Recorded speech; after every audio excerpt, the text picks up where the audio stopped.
지금까지 이제 10계명을 나누면서 우리가 주목했던 것은 이 10계명에서 단순히 외적인 행동, 겉으로 드러나는 이런 행동 지침을 말씀한 것만이 아니라 하나님께서 각 계명들을 통해서 무슨 뜻으로 말씀하셨는지 그 밑바닥에 근저에 있는, 그리고 우리는 이 계명들을 대할 때 어떤 마음, 어떤 태도로 또 이 10계명을 대해야 할지 여기에 주목을 했습니다.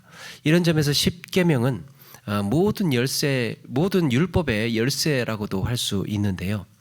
그래서 각 계명들이 지켜졌는지의 여부, 이 계명들이 온전히 지켜졌는지는 10계명을 통해서 판단할 수가 있습니다. 이 10계명에서 그 동기가 되기 때문이에요. 하나님의 뜻을 어기는 죄는 그 행위가 아니라 이미 어그러진 마음에서부터 시작되는 거였습니다.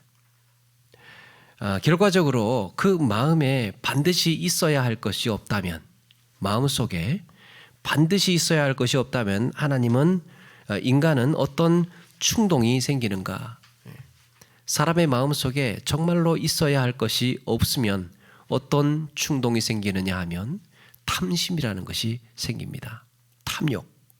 비어있기 때문에, 마음이 공허하기 때문에, 진리가 없기 때문에, 하나님이 계시지 않기 때문에, 그래서 인간 안에는 공허해서 무언가 다른 것으로 채우려고 하는 이런 속성이 생긴다는 거예요. 그게 탐심입니다. 오늘 출애굽기 20장 17절에도 이렇게 말씀합니다. 내 이웃의 집을 탐내지 말라. 내 이웃의 아내나 그의 남종이나 그의 여종이나 그의 소나 낙이나 무릇 내 이웃의 소유를 탐내지 말라. 그러면 그 마음에서 반드시 있어야 할 것이 또 무엇이냐? 누가복음 12장 15절에 이렇게 말씀합니다. 그들에게 이르시되 삶과 모든 탐심을 물리치라. 사람의 생명이 그 소유에 넉넉한 데 있지 아니하니라. 우리 주님은 소유보다는 생명에 주목하고 계십니다. 뭔가를 소유하는 것보다 더 우선되어야 할 것은 생명이라는 거예요. 나라는 존재. 아무리 많은 소유로 나를 채운다고 해도 거기에 생명이 없으면, 아무리 많이 채워도 거기에 생명이 없으면 아무런 의미가 없는 거예요. 땔감이 아무리 많으면 뭐합니까? 거기에 불이 없으면 땔감은 소용이 없는 거죠. 그러니까 소유라는 게 그런 거예요. 내가 없는데 소유가 무슨 소용이 있겠습니까? 내가 존재하지 않고 나라는 생명이 없는데 어떻게 그 소유가 필요하겠습니까? 그래서 우리는 먼저 우리의 생명을 주시기도 하고 그 생명을 도로 찾으시기도 하시는 하나님을 신뢰하고 그 뜻에 순종하는 삶이 필요한 줄로 믿습니다. 하나님이 먼저예요.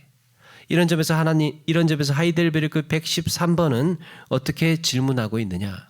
113번을 보니까 제10계명에서 하나님께서 원하시는 것은 무엇입니까? 하나님께서 원하시는 것은 무엇입니까? 내 이웃의 소유를 탐내지 말라 하는 계명에서 하나님이 원하시는 것이 무엇인가? 지극히 작은 욕망이나 생각을 조금도 품지 않는 것이라고 합니다. 우리 안에 욕망이나 그런 생각, 그 작은 것이라도 이게 품지 않는 것이라고 합니다. 그러면서 온 마음을 다해서 모든 죄를 미워하고 모든 의를 좋아하는 것을 하나님이 원하신다 말씀하고 있습니다. 죄를 미워하고 의를 좋아하는 것. 이게 하나님의 뜻이랍니다. 그렇다면 죄를 미워하고 의를 좋아하는 것이 이 구원받은 우리 그리스도인들에게 가능한 일인가? 질문 114번에 보니까 그런데 하나님께 돌아온 사람이 이 계명들을 완전히 지킬 수 있습니까? 라고 묻습니다. 답을 보니까 아닙니다. 가장 거룩한 사람이라도 이 생명에 살 동안에는 이러한 순종을 겨우 시작했을 뿐입니다. 시작했을 뿐. 사도 바울은 이렇게 고백을 합니다. 로마서 7장 14절에 우리가 율법을 신령한 줄 알거니와 나는 육신에 속하여 죄 아래에 팔렸도다. 죄 아래에 팔렸대요. 자기가. 육신에 속하여서. 전도서 기자도 이렇게 말합니다. 전도서 7장 20절에 선을 행하고 전혀 죄를 범하지 아니하는 의인은 세상에 없기 때문이로다. 죄를 범하지 않는 의인은 세상에 없답니다. 아무리 착하고 거룩한 사람도요, 다 죄 가운데. 구원받은 하나님의 백성이 구원의 은혜를 누리며 살아도 죄를 미워하고 의를 좋아한다고 해도 여전히 우리는 우리 힘으로 계명들을 완전히 지킬 수 없다고 말합니다. 아직 죄의 본성이 우리 안에 남아있기 때문이에요. 그래서 또 이렇게 질문하죠. 질문 115번에 이 세상에는 아무도 십계명을 완전히 지킬 수 없는데 하나님께서는 왜 그렇게 엄격히 십계명을 설교하게 하십니까? 그 십계명을 왜 그렇게 가르치십니까? 다시 말하면 십계명을 왜 그렇게 지키라고 말씀하고 있습니까? 하나님께서 우리가 십계명을 지킬 수 없는데 왜 우리가 십계명에 지키도록 그렇게 성경을 말씀하고 있는지, 십계명을 완전히 지킬 수 없는 우리에게 하나님은 왜 십계명을 주셨는가? 첫 번째가 죄악된 본성을 더 알게 되기 때문이랍니다. 우리가 죄악된 본성이라는 것을 알게 되기 때문이래요. 성경이 없었으면, 율법이 없었으면, 계명이 없었으면 나는 그 계명을 지키지 못하고 있다는 것을 깨닫지 못했을 거예요. 처음에 예수님을 영접하고 믿음의 고백을 했을 때는 내 죄가 무엇인지 사실 완벽하게 알고 회개했겠습니까? 성경의 모든 내용들을 다 알고 우리가 처음에 회개했겠습니까? 한 번에 모든 것을 다 깨닫지는 못하죠. 그런데 중요한 것은 삶의 방향이 달라졌다는 거예요. 이제는 이 길로 가겠습니다. 그러면서 차츰 은혜를 깨닫게 되고요. 구체적인 말씀의 깊이를 알아가면서, 그러니까 말씀을 알아가면 알아가고 깨닫게 되면 깨닫게 될수록, 하나님의 말씀을 묵상하면 묵상할수록 내가 어떤 죄인인지 마음에 부딪히는 거예요. 성경을 알면 알수록 정말 나 같은 죄인이라는 것을 더 심각하게 깊이 있게 깨닫게 된다는 거예요. 성경을 알면 내가 죄인인 것을 압니다. 여기서 많이라고 덧붙이면, 성경을 많이 알면 많이 알수록 사람이 어떤 존재고 인간이 어떻다는 것을 더 깊이 깨닫게 되는 거죠. 그래서 사도 바울은 세월이 흐를수록 자신이 죄인임을 고백하는 그 강도가 더 강해졌어요.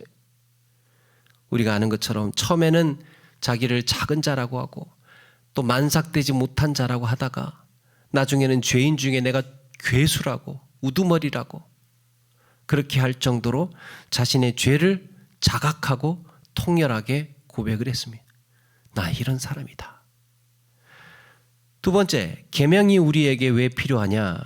하나님의 형상으로 변화되기를 끊임없이 노력하고 성령의 은혜를 구하기 위함이라고 했습니다. 그러니까 예수 그리스도를 더 간절히 바라게 되는 거예요. 성령의 은혜를 더욱더 절실하게 요구하게 되는 겁니다. 이룰 수 없는 하나님의 말씀에 내가 부딪히면 부딪힐수록 더 하나님의 도우심이, 더 성령님의 인도하심이 우리에게 더 필요한 줄로 믿습니다. 신앙 성장이란 뭘까? 그런 의미에서 신앙의 성장이란, 여러분, 신앙 성장은요, 죄의 심각성을 더 깊이 깨달아가는 과정 아닐까 생각을 해봅니다. 신앙이 성장한다는 것은 쉽게 말하면 내가 더 잘못했다예요. 내가 더 죄인이고 내가 더 나쁜 사람이다라는 겁니다. 그걸 인정하면 인정할수록 우리의 신앙은 성장해가는 게 아닐까. 근데 얕으면 어떡합니까? 내가 뭐 잘못했나? 내가 뭘 잘못했다고? 이렇게 나오다가 우리의 신앙이 성숙해지고 우리의 믿음의 깊이가 깊어지면 깊어질수록, 그래, 내가 잘못했고 내가 죄인이고 내가 더 악하다라는 것을 깊이 있게 인정하게 되는 거죠. 처음에는 이 정도인 줄 몰랐는데 하나님의 말씀을 알면 알수록 우리는 고개가 숙여지고 할 말이 없어지고 더 겸손해지고 더 엎드릴 수밖에 없게 되는 겁니다. 그게 신앙의 성장 아니겠습니까? 신앙의 성장의 방향은 바로 그렇게 돼야 되는 줄로 믿습니다. 시간이 흐르고 세월이 흐를수록 우리 어깨에 힘이 들어가고 우리의 목에 더 힘이 들어가고 더 높은 자리에 앉게 되고 그렇게 됨으로써 우리의 신앙이 성장하는 게 아니라는 거예요. 그걸 사도 바울이 또 신약 성경이 우리 주님이 말씀해 주고 있습니다. 이렇게 이 정도인 줄은 몰랐는데 하나님의 말씀을 알면 알수록 나에게 이렇게 모순이 많고 해결해야 할 문제들이 많다는 것을 차츰차츰 깨달아가게 됩니다. 그래서 더욱 주님의 은혜를 사모할 수밖에 없고 보혈의 공로가 아니면 소망이 없다는 이런 고백을 할 수밖에 없는 거죠. 그래서 우리는 더 낮아지고 더 겸손해지는 겁니다. 여기서 우리가 한 가지 생각을 해볼 것이 있는데요. 오늘 10계명이다 보니까 이 탐심 혹은 욕망, 욕구 이런 것에 대한 문제를 한번 생각해 보고 싶은데 여러분 어떻게 생각하십니까? 인간에게 있는 탐심이라는 거 있잖아요. 탐심 그리고 욕구, 욕망 이런 표현들은 모두가 다 나쁜 것들인가? 우리 인간은 욕심 부리면 이 신앙을 가지고 있는 사람은 욕심 부리면 안 되는가? 탐욕이 우리 안에 있으면 이게 죄인가? 조금 다른 측면에서 생각을 해보면 사실은 사람에게 욕망이라는 게 없다면 어떻게 될까요? 욕망이라는 게 없으면 사람은 욕망 때문에 살아갈 힘을 얻고 이 살아가는 힘이 욕망이잖아요. 살고 싶다. 이 욕망이 충족되었을 때 기쁨을 얻습니다. 뭔가 게임을 하고 경기를 할 때도 1등하고 싶다. 이기고 싶다. 그 욕망 아닙니까? 그런 욕망이 있기 때문에 이겼을 경우에는 환호하고 박수치고 좋아라 하는 거죠. 욕망이 있다는 증거예요. 인간에게 우리에게 욕망이 없으면요. 욕망이 없으면 이겨도 뭐 이겼나 보네. 1등 해도 1등 했나 보네. 이러고 말 거예요. 욕망이 우리가 살아있다는 것을 깨닫게 해주는 중요한 인간의 요소인데 말이지요. 그래서 우리에게 욕망이 없다는 건 살아갈 힘도 없고 기쁨도 없다는 것을 의미합니다. 하고 싶은 일도 없고 되고 싶은 일도 없어서 그냥 죽지 못해 사는 것. 그래서 예를 들면 목마르면 사람은 물을 마셔야 됩니다. 물을 마시고 나면 시원하다 하면서 기뻐하지 않습니까? 또 피곤하면 잠을 자야 돼요. 자고 싶은 욕망. 하다못해 배가 고프면 뭐라도 좀 먹고 싶은 욕망이 생깁니다. 이런 욕망이 이런 욕망들이 점점 고상한 단계로 발전을 하면 의미 있는 욕망을 갖게 되는 거죠. 이런 욕망, 인간의 욕망을 학문적인 도식으로 만들어 놓은 것이 그 유명한 욕구 단계 이론이라는 거예요. 욕구 단계 이론. 미국의 유명한 심리학자 아브라함 매슬로우는 기존의 심리학 이론에 획기적인 제안을 했습니다. 매슬로우 이전의 심리학은 어디에 관심을 뒀느냐 하면 사람을 치유하는 데 관심을 뒀어요.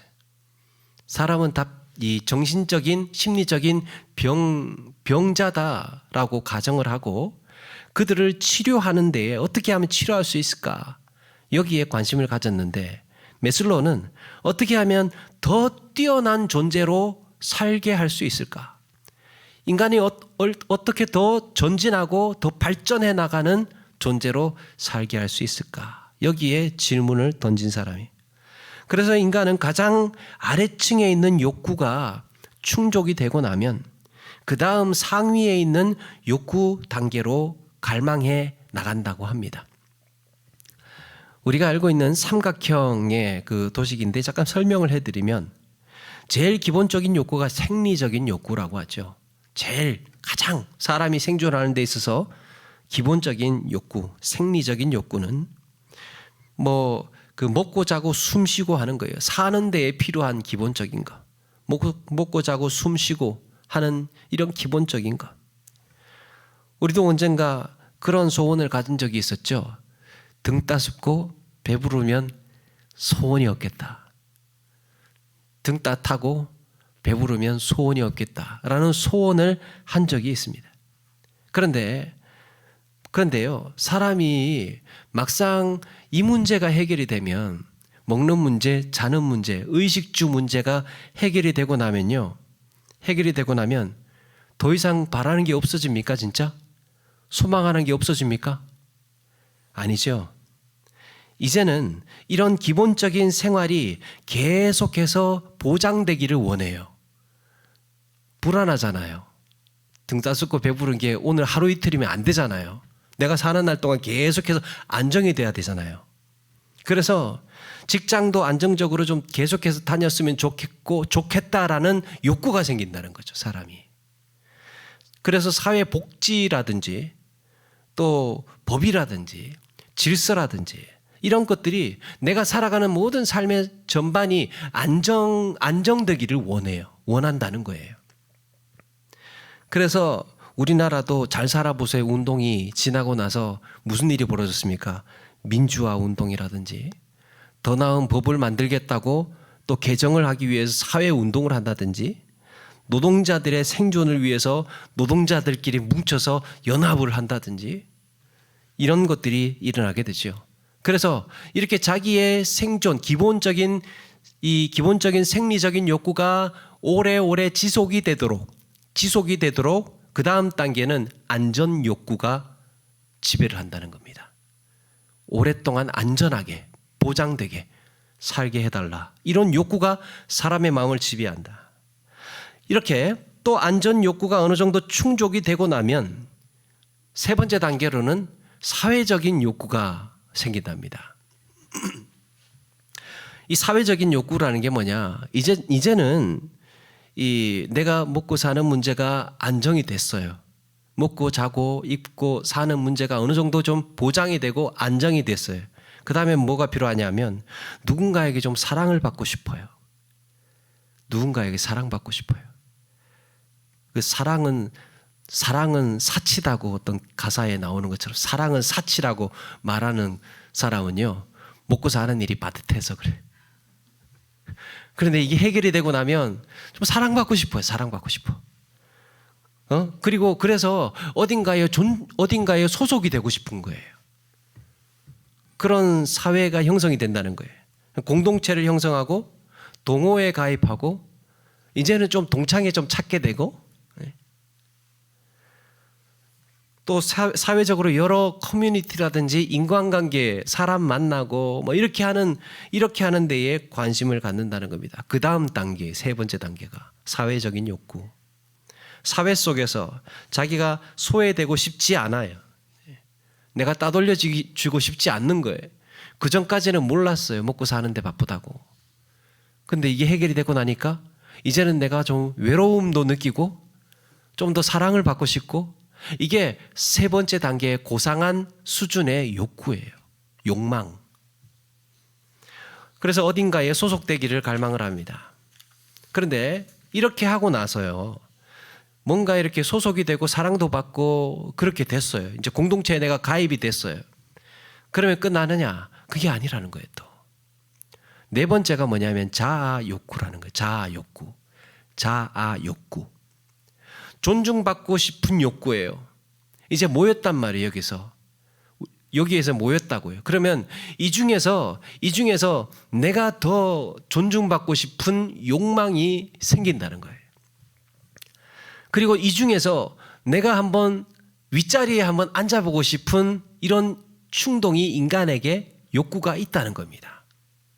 그래서 지위가 높아지거나 칭찬을 듣고 싶어하고 사람끼리 모이면 그 중에서도 내가 좀 인정받고 싶은 이런 욕구가 있다는 겁니다. 이게 자아 욕구래요. 그래서 자아 욕구는 누군가에게 존중받고 인정받고 싶은 욕구입니다. 공동체로 모였으니까 이제 사회가 되었으니까 거기서 출세하고 싶어지는 거예요. 내가 좀 우두머리가 되고 싶고 내가 그다음 여기에서 그래도 최고가 되고 싶고, 어쩌면 여기서 내가 꼭 필요한 사람이 되고 싶고, 이런 욕구가 사람의 마음의 근저에 다 있다는 겁니다. 내가 좀 더 영향력이 있는 사람이 되고 싶은 충동. 세 번째 단계. 요즘에 자주 쓰는 말로 이왕이면 인플루언서가 되고 싶은 거죠. 영향력 있는 사람. 그런데 이 매슬로우는 지금까지 제가 지금 네 단계를 소개를 시켜드렸죠. 첫 번째가 생리적 욕구, 안전 욕구, 사회적 욕구, 자아 욕구. 네 단계를 말씀드렸는데 이 네 가지는요, 다 결핍의 욕구래요. 결핍의 욕구. 없어서 뭔가 채우고 싶은 욕구래요. 왜 결핍의 욕구라고 했느냐? 일단은 이 네 가지의 욕구들은요, 충족되고 나면 더 이상 동기부여가 안 되고 사라지는 욕구래요. 해결됐으니까. 먹고 사는데 문제 없고, 사회적으로 힘이 있고, 세상에 좋은 것 다 누리며 살게 되면요, 더 이상 뭔가를 하고 싶은 게 없으시는 거예요. 이제 그다음부터. 내가 지금 다 이루어 놓고, 다 가지고, 다 누리며 살고 있는데, 이제는 하고 싶은 게 없어졌어요. 네 가지가 충족이 되면. 오징어 게임이라는 드라마 아시죠? 오징어 게임. 보셨다고 해주세요. 거기에 오징어 게임의 마지막에 재벌 할아버지잖아요. 재벌 할아버지가 뭐라고 하느냐 하면, 세상에서 가난한 사람하고 재벌하고 공통점이 한 가지가 있대요. 찢어지게 가난한 사람하고 돈이 억수로 많아서 재벌하고 공통점이 한 가지가 있는데, 그게 뭐냐? 사는 게 재미가 없답니다. 더 이상 하고 싶은 게 없대요. 흥미있는 게 없대요. 흥미있는 게. 가난한 사람은 할 수 있는 게 없어서 재미가 없고, 돈 많은 사람은 할 수 있는 것들이 널려 있어가지고 하고 싶은 게 없대요. 사는 게 재미가 없답니다. 그래가지고 오징어 게임을 만들었다는 거 아닙니까? 여러분, 그런데 이렇게 채워지면 끝나는 욕구예요. 채워지면 끝나는 욕구. 더 이상 사는 이유도 모르겠고, 더 이상 내가 더 뭔가를 여기서 더 하고 싶은 것도 없고. 그런데 아브라함 매슬로우는 다섯 번째 단계의 욕구를 한 가지 더 이야기합니다. 최상위 단계에 있는 욕구, 이 최상위 단계에 있는 욕구를 자아 실현 욕구라고 했습니다. 자아 실현 욕구. 기존의 네 단계의 욕구들은 결핍이라고 했죠. 결핍의 욕구라고 했죠. 모자라서 채우는 욕구라고 했죠.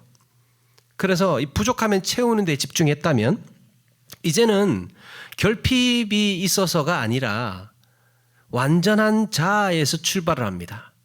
그러니까 온전하게 내가 뭔가 필요해서 아쉬워서 내가 욕망을 갖는 것이 아니고 완전한 내 자아에서 출발하는 거예요. 거기에서 이제 내가 뭔가를 하고 싶은, 결핍의 동기가 아니라 이제는 존재의 동기로, 존재. 내가 이렇게 존재하고 있으니까 내가 지금 무엇을 하고 싶다 하는 이런 욕구가 인간에게 있다는 거예요. 다섯 번째, 최상위 단계의 욕망, 인간이 가지는. 내가 지금 뭔가 결핍이 있는 것은 아니지만, 지금의 나보다, 지금의 내가 그렇게 부족하고 아쉬운 것은 아니지만, 그럼에도 지금의 나보다 더 성장하고 성숙하고 싶은 욕구, 자아 실현 욕구랍니다. 여러분, 보통 사람들은 여기에서 어느 단계에 속할까요?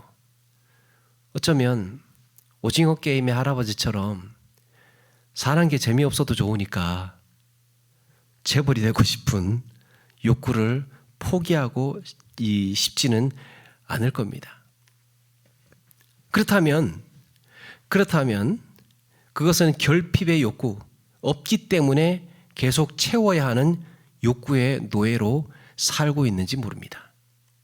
먹고 사는 데에 정신이 없고, 어디 사람 만나는 데에, 높은 자리에 앉는 데에 또 인정받고 존중받아야 되는 것에 우리가 욕망을 가지고 있다, 뭔가 욕구를 가지고 있다 하는 것은 우리가 이 땅을 살아가는 데에 욕망의 노예가 돼서, 욕구의 노예가 돼서 그렇게 사는 것이라고 생각할 수 있지요. 여러분들은 여기에서 어느 단계에 가장 강한 충동을 느낍니까? 인간의 욕망 혹은 욕구를 긍정적으로 우리가 이해할 수 있다면, 우리가 가지고 있는 욕망을 긍정적으로 이해할 수 있다면 어떻게 해야 할까? 성경에서는 탐욕, 욕망 이런 것들을 부정적으로 보죠. 부정적으로 보는 이유가 뭐냐? 그 출처가 죄에서 시작된 것이기 때문이에요. 그 욕망의 출처가 사탄에게서부터 나온 것이기 때문입니다. 그러니까 정말 내가 뭔가를 하고 싶다, 내가 뭔가를 정말 이걸 이루고 싶다, 내가 뭔가를 얻고 싶다 라는 그 마음 자체는, 욕망, 욕구는 중립적이지만 왜 그런 열망을 갖게 됐느냐, 왜 그런 욕구를 가지고, 욕망을 가지고 게 되었느냐라고 했을 때, 그 마음 안에 죄가 출발점이라면, 그 마음 안에 사탄이 이 유혹을 하고 사탄이 아이디어를 주어서 시작되는 것이라면 그건 이제 죄라는 거죠. 그런데 우리가 말하는 탐욕, 욕망, 욕구가 긍정적일 수 있으려면 어떻게 해야 할까? 이걸 긍정적으로 우리가 받아들이려면 어떻게 해야 할까? 그게 바로 하나님의 말씀과 성령입니다. 거기에서 시작하는 거예요. 하나님의 말씀에서 우리는 소원이 생기고요, 하나님의 말씀 가운데에 우리는 비전이 생기고, 하나님의 말씀 속에서 묵상하는 중에 정말 내가 하고 싶은 것, 내가 이루고 싶은 것, 내가 가고 싶은 길, 이런 욕망, 욕구 이런 것들이 생기지 않습니까? 갈라디아서 5장 16절 이하에 내가 이르노니 너희는 성령을 따라 행하라. 그리하면 육체의 욕심을 이루지 아니하리라. 육체의 소욕은 성령을 거스르고 성령은 육체를 거스르나니 이 둘이 서로 대적함으로 너희가 원하는 것을 하지 못하게 하려 함이니라. 서로 대적하는 거래요, 우리 마음 안에. 그래서 우리가 분별해야 하는 것은 이런 거예요. 이것이 육체의 소욕을 내가 따르는 일이나, 내가 뭔가 지금 의지가 생겼어요, 내가 뭔가 하고 싶은 게 있어요. 그럼 우리는 분별해야 됩니다. 이게 지금 성령을 따라서 내가 지금 이런 열망이 있고 이렇게 하려고 하는 의지와 욕구와 욕망이 있는 건가? 아니면 죄에서 발현된 욕망인가? 그거 우리가 분별을 하고 그걸 알아차리고, 성령을 따라서 하는 게 아니라면, 하나님의 말씀을 따르는 것이 아니라면 과감하게 결단하고 멈추거나 버릴 수 있는 용기가 우리에게 필요합니다. 근데 그게 참 도움이 될 것 같아요.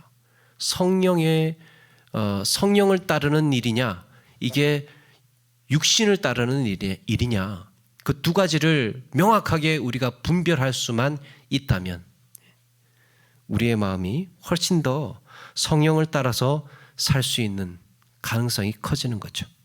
성령을 따라서 순종을 결단하는 겁니다. 이것이 죄를 이기는 적극적인 방법이에요.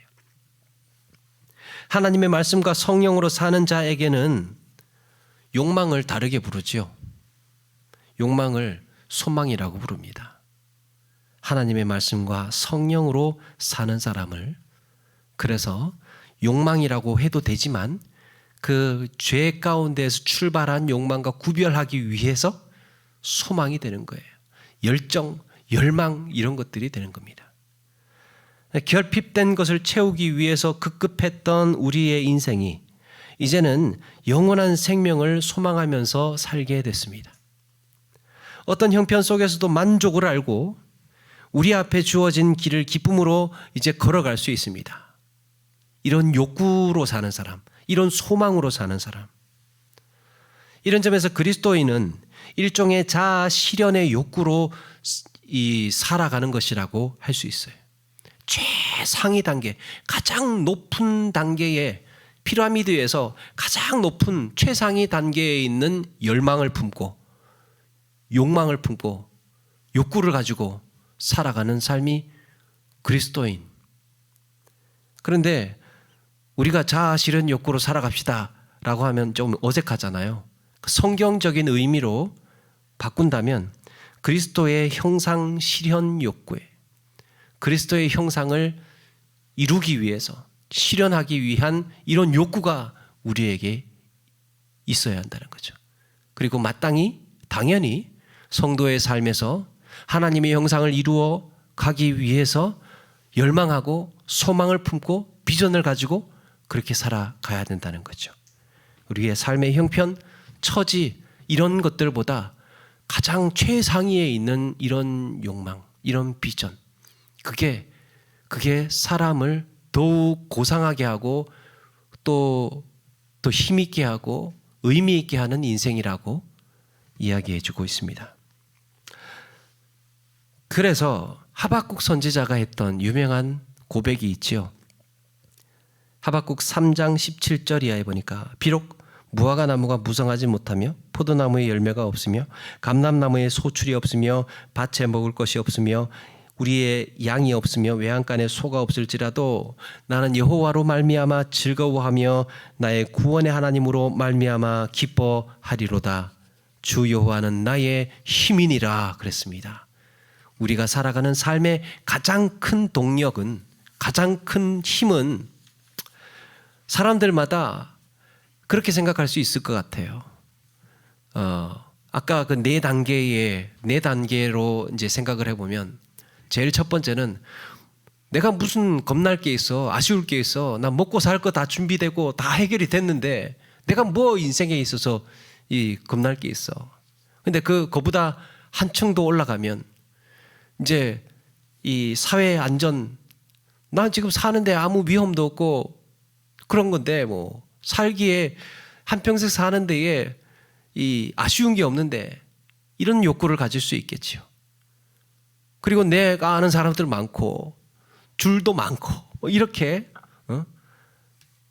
이렇게 생각을 해서 살아가는 삶의 욕구가 아니라 최상위에 있는 하나님이 나의 힘이라고 하는, 하나님이 나에게 공급해 주시는 분이고 하나님께서 나에게 모든 것을 채워주심으로 인하여서 내가 이 믿음으로 산다고 하는 이런 욕망이 가장 높고 가장 위대한 욕망 아니겠습니까?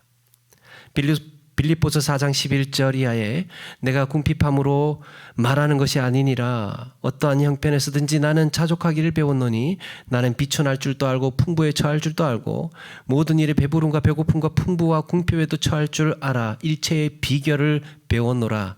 내게 능력 주시는 자 안에서 내가 모든 것을 할 수 있느니라. 아멘. 시편 기자도 고백합니다. 여호와는 나의 목자시니 내가 부족함이 없으리로다. 앞에서 사도 바울이 이야기했던 그 자족한 말이에요. 우리는 여기에서 비천에 처해도 자족해라. 또 배고파도 굶주려도 힘들어도 궁핍해도 만족해라. 우리를 쇠뇌시키는 게 아니에요. 반대도 보아야 됩니다. 반대도. 풍부할 때도, 높은 자리에 있을 때도, 세상에서 힘을 가지고 있을 때도 거기에 그게 힘이 인생에 있어서 욕망이 아니고 힘이 아니라는 것을 아는 사람이라야 된다는 겁니다. 흔들리지 않아야 된다는 거예요. 문제가 해결되고 나면 무너지는 게 아니고 또 고차원적인 욕구가 해결이 되면 하나님을 버리고 뒤돌리고 떠나는 게 아니고 병 낫고 나면 성공하고 나면 또 좋은 자리에 앉고 나면 우리의 믿음이 해이해지는 것이 아니고 이런 것들은 다 제쳐두고라도 오직 하나님만이 내 인생의 힘이고 능력이라고 믿고 살아가는 삶의 태도, 자세, 이런 것이 우리에게 필요할 줄로 믿습니다. 내 인생의 필요는 하나님이 공급해 주시는 줄로 믿습니다. 여호와는 나의 피난처시요 방패시요 산성이심으로 안전 욕구에 불안해할 이유가 없어요. 주님께서 나를 사랑하시고 자녀 삼아 주셨으므로 사회적인 욕구에 목맬 이유도 없습니다. 또 너희는 택하신 족속 여호와 같은 제사장이라고 거룩한 나라요 그의 소유된 백성이라고 했습니다. 우리는 이미 이렇게 존중을 받는 왕 같은 제사장들이기에 꼭 세상에서 존중받아야 되는 자아 욕구를 위해서 몸부림치지 않아도 됩니다. 그리스도인이라는 혹은 성도라는 나라는 존재가요, 이미 하나님으로 인하여서 여러 가지 것들이, 이런 욕구들이, 하등한 욕구들은 다 해결이 된 거예요. 내게 능력 주시는 자 안에서 우리는 이렇게 만족함을 얻고 이제 자유함으로 훨훨 날아갈 수 있는 사람들이에요. 이렇게 영적인 자존감을 가진 우리가 누군가의 소유라고 해서 남의 것이 더 크게 보이고 남의 입은 것이 더 좋아 보이고 그렇게 해서 우리가 탐내고요, 내가 남보다 더 높은 자리에 막 이런 거에 더 좋은 자리에 이런 육신적인 방법을 동원하거나 어떻게든 칭찬받고 인정받기 위해서 우리가 목말라 해야 되겠습니까? 이런 영적인 자존감을 가진 우리가 오히려 내 영혼을 넉넉히 채워주시는 은혜의 기름 부으심을 늘 사모하면서 말씀과 기도에 더욱 힘써 나가야 할 줄로 믿습니다. 얼마 전에 제가 짧은 영상을 하나 봤는데요, 카이스트의 졸업식에서 한 졸업생이 대표 연설을 하면서 그 짧은 영상을 보았는데 거기서 그 졸업생이 이런 말을 하더라고요. 의미 있는 많은 실패는 적당한 성공보다 훨씬 소중합니다. 적당한 성공보다 의미 있는 많은 실패들이 더 소중합니다. 그리고 또 고단했던 순간이 오늘을 위한 연습이었음을 알게 되었을 때 우리는 다시 한번 성장할 것입니다. 그랬습니다. 우리가 하나님이 주신 계명을 매번 지키지 못하고 또 실패하고 넘어져도 성장을 위한 의미 있는 실패로 삼아야 할 줄로 믿습니다. 실패할 수 있죠. 넘어질 수 있습니다. 죄 가운데 나아갈 수 있습니다. 그런데 그걸로 끝나는 것이 아니라 이게 의미 있는 실패로, 우리 의미 있는 경험으로 정말 이로 인해서 우리가 크게 많은 것을 배울 수 있는 기회로 삼아야 지혜로운 삶이 아니겠습니까? 거룩한 삶을 위한 오늘의 끊임없는 몸부림이 연습이 되어서 이렇게 넘어지고 또 쓰러지고 실수하고 실패하고 잘 안 되고, 그래도 이런 것들이 연습이 되다 보면 언젠가 훨씬 더 성장해 있을 우리 자신을 발견하게 될 줄로 믿습니다. 그래서 우리는 포기하면 안 돼요. 잘 안 된다고 내버려 두면 안 되고요. 이것은 이래서 나는 생각할 게 아니야. 이건 이래서 나는 안 되는 거야. 아예 그냥 포기를 해야지 뭐. 나는 이런 사람이야. 이렇게 생각할 게 아니고 계속해서 도전하고 시도하고 몸부림을 치고 다른 각도에서 다른 시선에서 바라봐야 돼. 그렇게 연습을 하다 보면, 그렇게 연습하는 과정이, 그렇게 몸부림치고 애쓰는 과정이 우리의 믿음을, 우리의 신앙을 계속해서 성장시켜 가는 과정이라고 이야기해주고 있습니다. 결핍의 욕구가 아니라 이제 우리는 욕망하잖아요. 이런 결핍의 욕망, 결핍의 욕구로 이제 우리가 살 것이 아니라 그리스도의 형상을 실현해 가기 위한 간절한 소망, 이런 뜨거운 소망을 품고 아름답게 살아가시는 저와 여러분 되기를 주의 이름으로 축원합니다.